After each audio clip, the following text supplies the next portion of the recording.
Hello guys, Cyprien here from FE for All, and in today's video I'll try to couple Gmsh with Aster in order to calculate the FE result on this plate that I will build with Gmsh, calculate with Aster, and then show you how you can get and look at the result in Gmsh.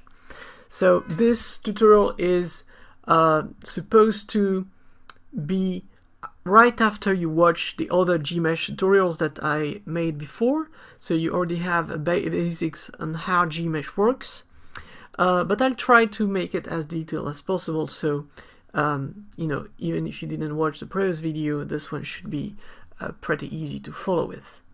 So let's start. So the first thing I'm going to do is open a terminal into the folder where I have my Gmsh executable. So, and I'll open Gmsh like this.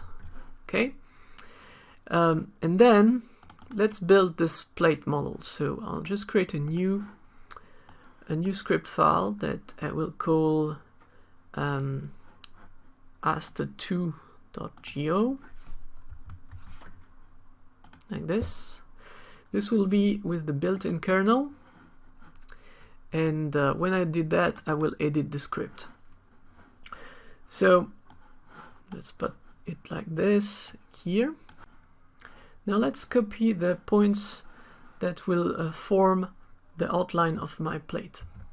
So I have 6 points. Let's save this and let's reload the script, and you see that the points are appearing here. Now what I want to do is, now I need to make some lines and a circle here in order to create the outline of the plate. And what I'll do is that I will do that graphically, because you can also create lines by doing this. You see you have a small prompt, and you can click directly on the node 1 and 2 like this to create the different line of my plate.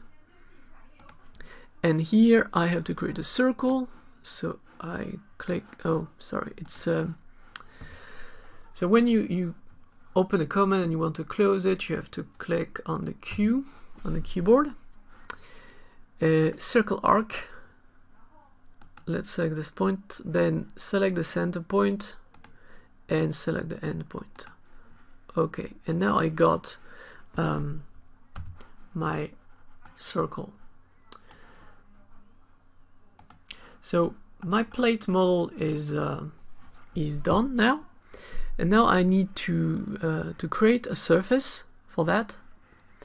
So I can also create this surface by doing this plane surface. So now I just have to select the edge. You see everything gets in red, and when you do that, you click on E to end the selection, and that automatically creates the surface boundary. Now if you go back to the script, you see that you'll have to reload it because it has automatically been updated, and you see that so it's a bit weird. I'm getting some comments here, I don't know why, so I'll just remove those. So my basic model is created. I have the points, I have the lines, the circle, I have the curve loop that is creating a wire around my plate, and I have my plane surface here. Now let's see if I can mesh that. So let's go into, click on 2D, and you see the meshing works. Now some people ask me in the comments of my previous video, how do you refine the mesh on some points? Well, there are several ways, but the easiest way is just to change the value here given to the point. So if you want to refine the mesh around those 2 points, for example, so this is the point, so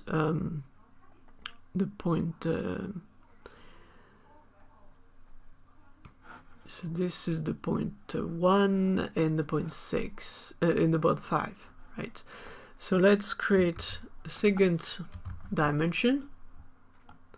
This will be LD, and this one will be like 10 times smaller, for example. And so point 1, which is this one, instead of LC I'm giving LD, and this one, and I'm doing the same, so saving that. Let's try if that works. Let's reload the script. Let's mesh, and now you see that it's meshed much smaller around those 2 points. So I'm getting some kind of gradation, and this is what I want.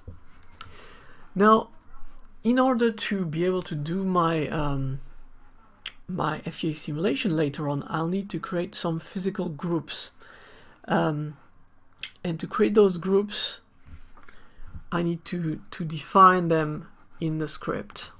I can also do that graphically. You have this command physical group, add.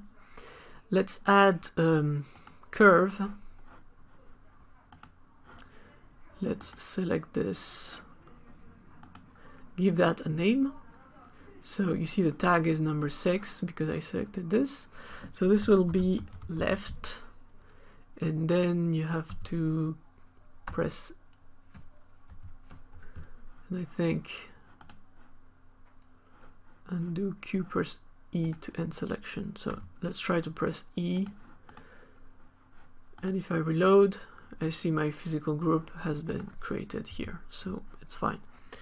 Well, we see that the easiest way is still to write the script, because it's the graphical interface, you know, works in some way, but it's far from being, you know, ideal. So physical curve left, which is 6. So actually, I don't need to give it the tag 6. I can just call it right.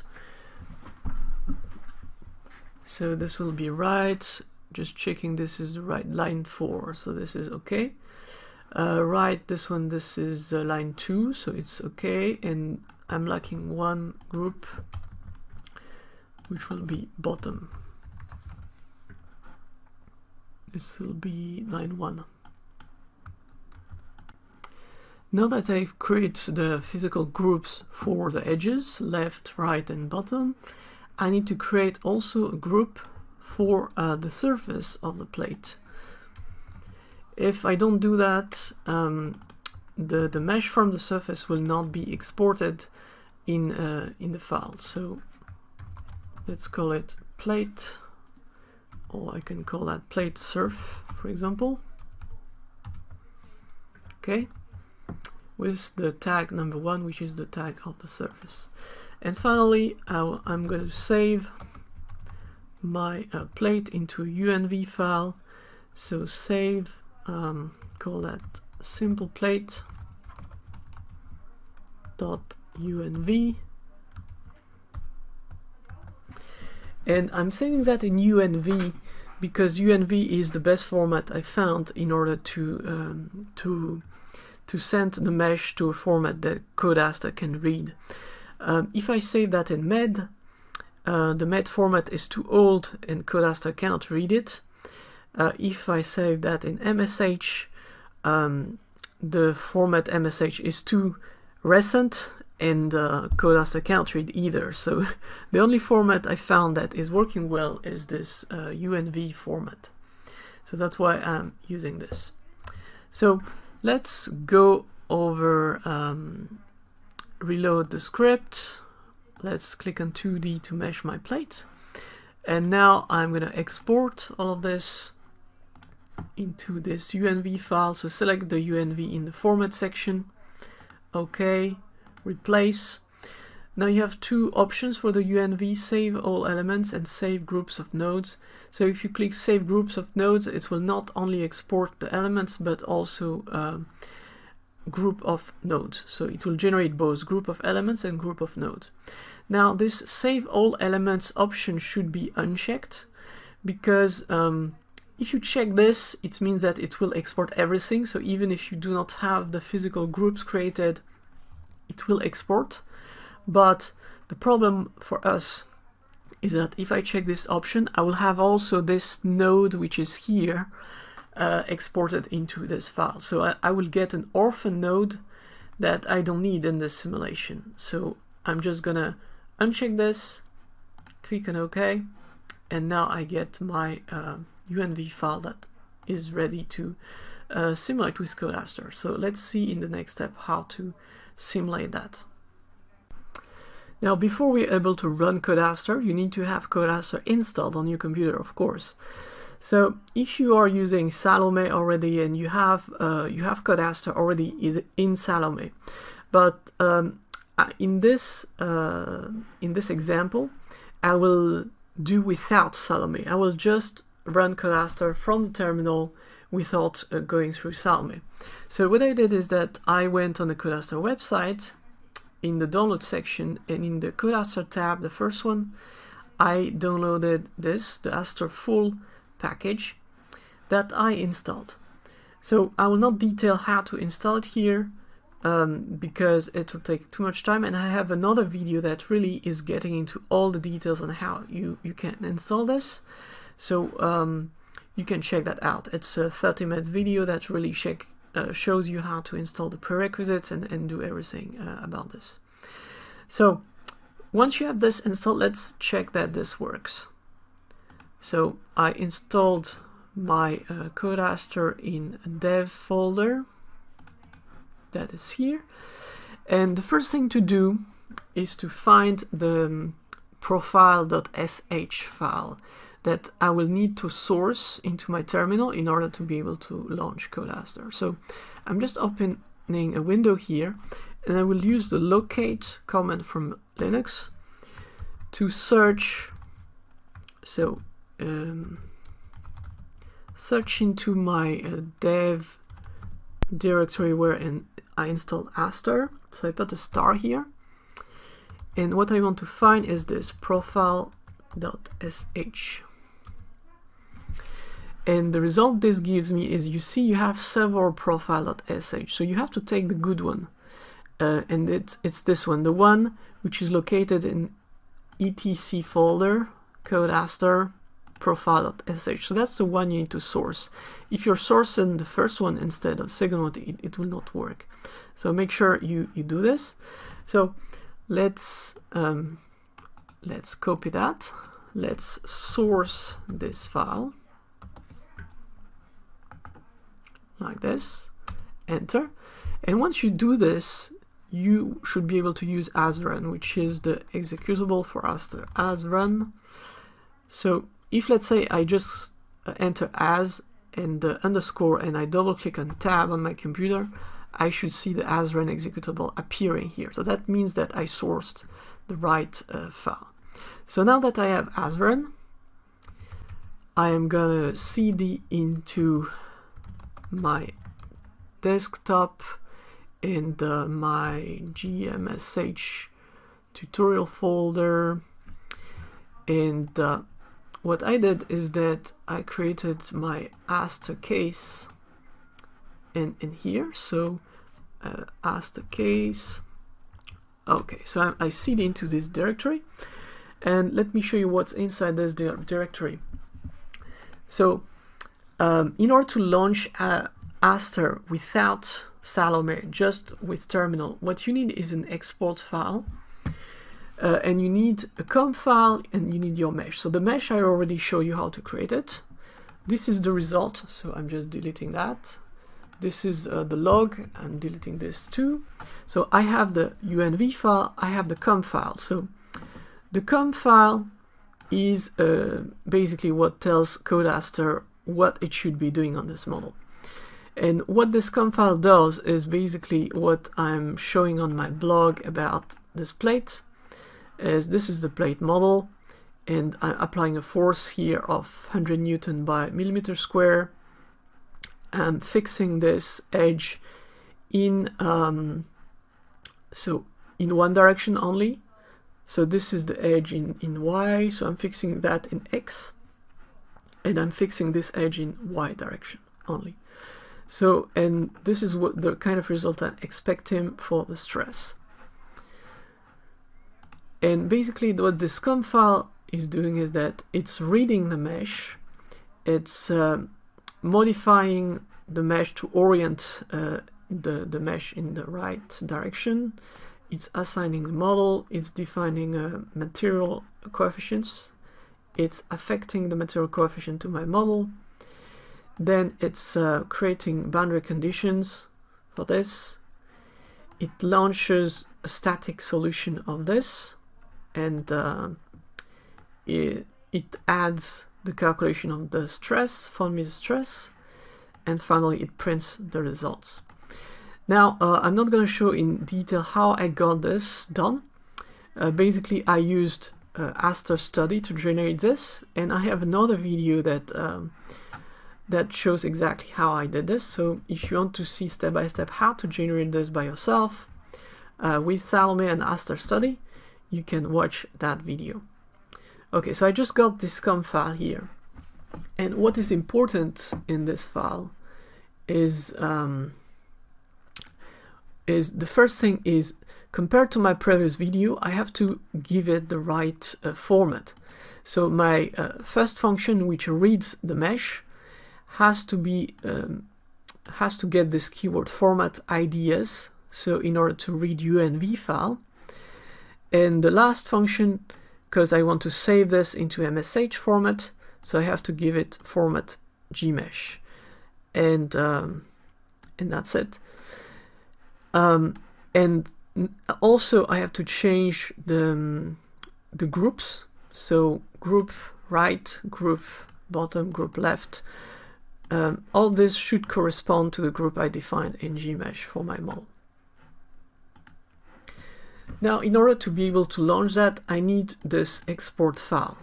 So this export file, the easiest way to create it is to use ISTK, for example.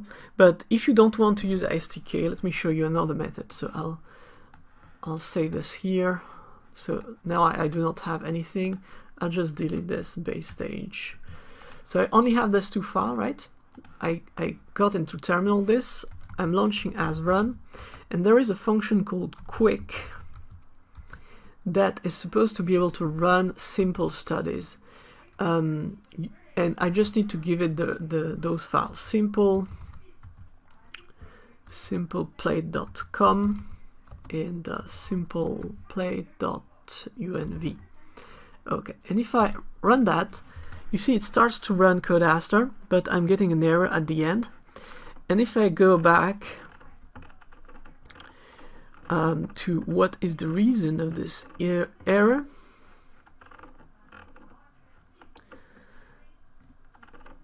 so I have to go back to the very beginning.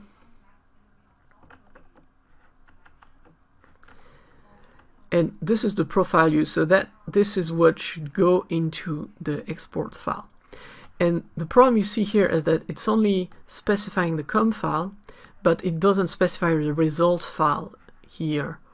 So as no result file is specified, well, it's it doesn't work basically. So what I did is that I just copy that.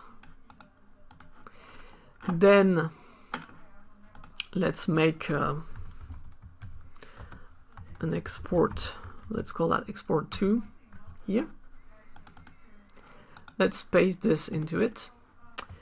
And what I did is that I added the other file. So I'm just opening the previous export, and I'm just copying that and pasting this here. So what you have to know about this is first the format. So for UNV format and Gmsh format, here you should write libr.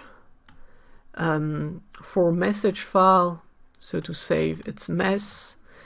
The last one, actually, I don't think I actually need that, so I can probably remove this. Well, I'm gonna leave it, but then you have D, and then you have the path to the file. So make sure this is the right path on your computer to the file. Make also sure that the path here is the one to your Aster executable. Then you have to define the path to the other file here. The D means input and the R means output. So the output file should be specified with R. The input file should be specified with D. And then you have the units 1, 3, 2, and 6. So this corresponds to what's written into the comm file. So if I open this comm file, for example, you see the mesh that is red at the beginning is unit 3. So this is why here there's a 3. And the mesh here, the result is printed in Gmsh is unit 2. So this is 2.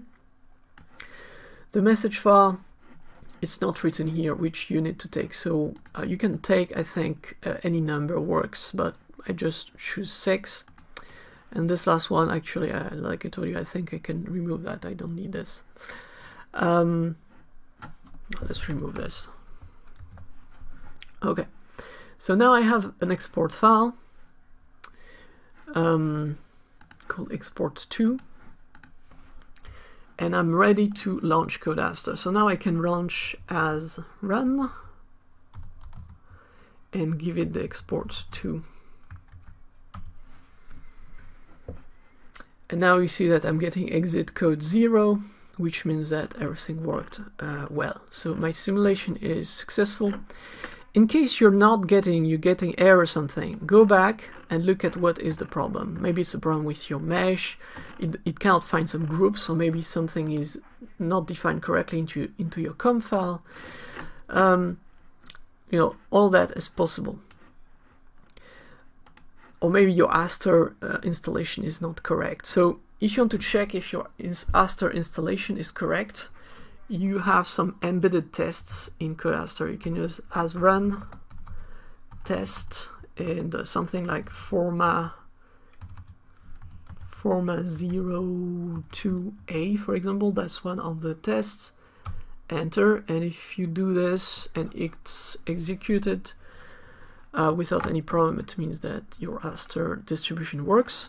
So your Aster distribution should work, your file should be all formatted in the correct way, and you should be able to get your MSH results. So now that I calculated that, I can open Gmsh again, and this time I'm gonna open my simple plate res MSH. So you see I have a lot of different types of results saved by default in this. So at the beginning it's really a mess. If you click once on post-processing, everything disappeared, and you can select one by one the results. So if I look at displacement in X direction, it looks okay.